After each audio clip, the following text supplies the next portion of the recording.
तत्केट श्री अध्यक्ष महोदय, 18वी लोकसभा अस्तित्वात आल्याच्या नंतर राष्ट्रपती महोदयांनी जे आपलं अभिभाषण केलं त्या अभावाच्या प्रस्तावाला अनुमोदन देण्यासाठी राष्ट्रवादी काँग्रेस पक्षाच्या वतीने मी या ठिकाणी उभा आहे. 750-800 वर्षांची परंपरा असलेल्या महाराष्ट्रामध्ये आध्यात्मिक विचारसरणीचं एक फार मोठं पर्व उभं राहिलं. ज्ञानोबा तुकारामांची पालखी निघत राहिली आणि आज पंढरीच्या पांडुरंगाचं दर्शन घेण्यासाठी जे लाखो वारकरी जातात त्या माझ्या लाखो वारकरी बंधू भगिनींना माझ्या मनापासूनच्या हार्दिक शुभेच्छा आहेत. कल्याण बॅनर्जींचं या ठिकाणी मगाशी आक्रोश ऐकला. इतकं मोठमोठ्या पद्धतीने त्यांचं भाषण या ठिकाणी ऐकत असतानाच काल आमचे सदस्य अमोल कोलेजींचे सुद्धा या ठिकाणी विचार ऐकले आणि माझ्यासारख्या कार्यकर्त्याला त्याच्याबद्दलचं एक अपूर्व त्या ठिकाणी वाटलं. या देशामध्ये 75 सालामध्ये आणीबाणी आली. आणीबाणीच्या नंतर या देशामध्ये जयप्रकाश नारायण यांच्या नेतृत्वाखाली एक सर्व पक्ष एकत्रितपणाने आले. आपण पाहिलं की संसदीय लोकशाही प्रणाली व्यवस्था डॉक्टर बाबासाहेब आंबेडकरांनी निर्माण केली. 52 सालामध्ये या देशामध्ये पहिलं सरकार पंडित जवाहरलाल नेहरूंचं आलं. 52, 57, 62 ज्या कालावधीमध्ये 30 कोटी जनता त्या कालावधीमध्ये होती. पंडित जवाहरलाल नेहरूंच्या बद्दलचा अतीव आदर माझ्यासारख्या कार्यकर्त्याच्या मनामध्ये नक्कीच त्या ठिकाणी आहे.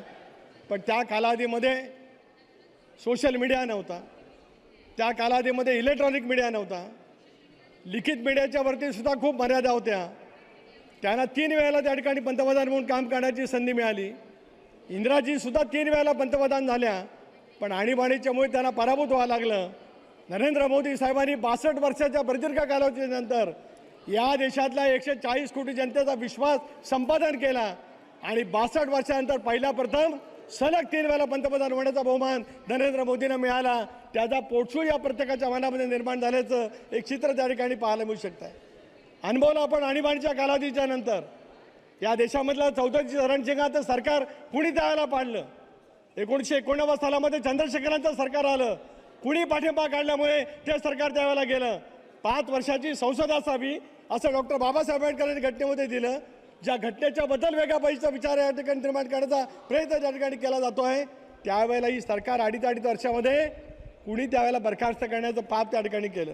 आज कल्याणजी तुम्ही या ठिकाणी बोललात का तृणमूल काँग्रेसची स्थापना तुम्हाला करावी लागली.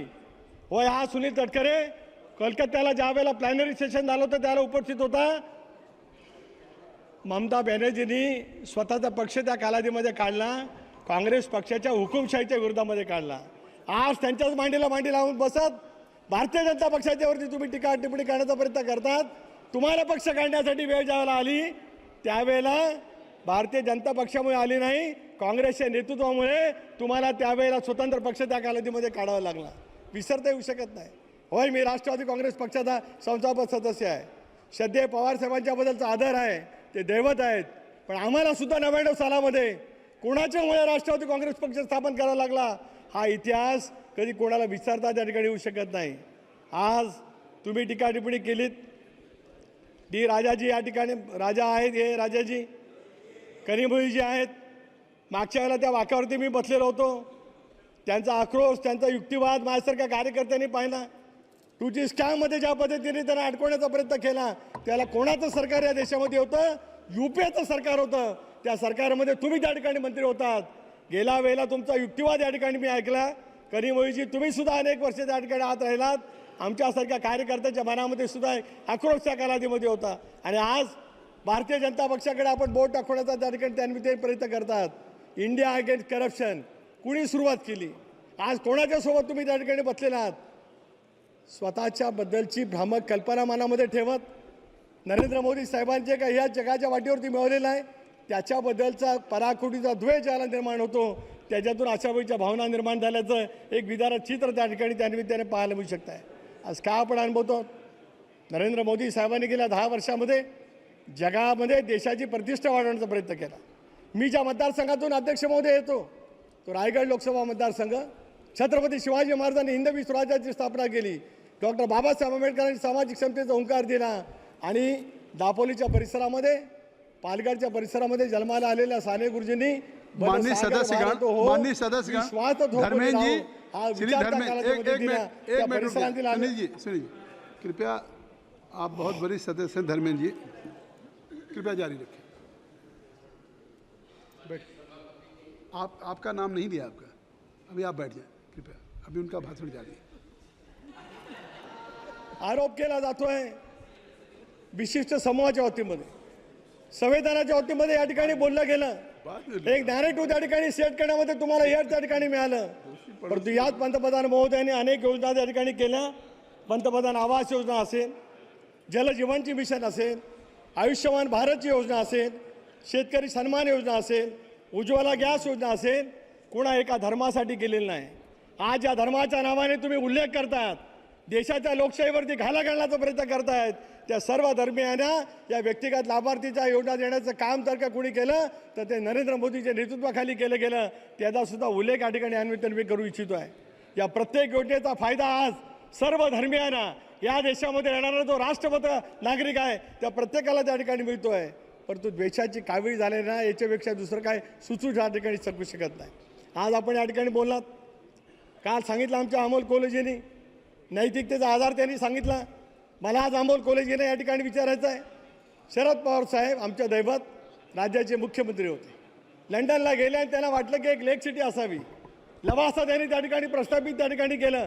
त्या लवासावरती सर्वाधिक टीका कोणी केली असेल तर काँग्रेस पक्षाने केली.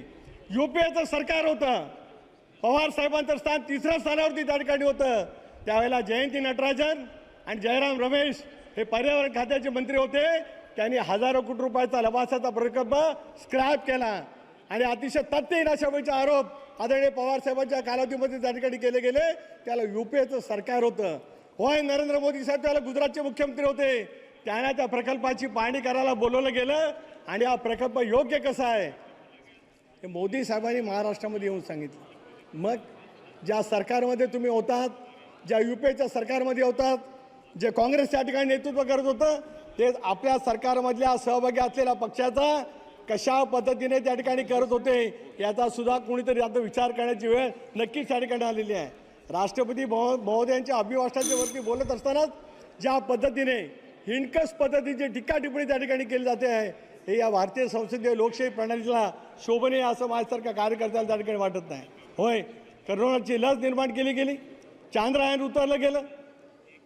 71 साली ज्या वेळेला बांगलादेशची निर्मिती झाली, अटल बिहारी वाजपेयीजींनी सांगितलं सभागृहामध्ये, दुर्गा देवीपणे इंदिरा गांधींची त्यांनी त्यावेळेला उल्लेख केला. आणि चांद्रयान ज्या वेळेला नरेंद्र मोदींच्या नेतृत्वाखाली उतरलं गेलं, त्याला या विरोधकांनी शास्त्रज्ञांचा तो यश असं म्हटलं. नरेंद्र मोदींचं नाव घेण्यामध्ये यांना त्या ठिकाणी कमीपणा वाटला.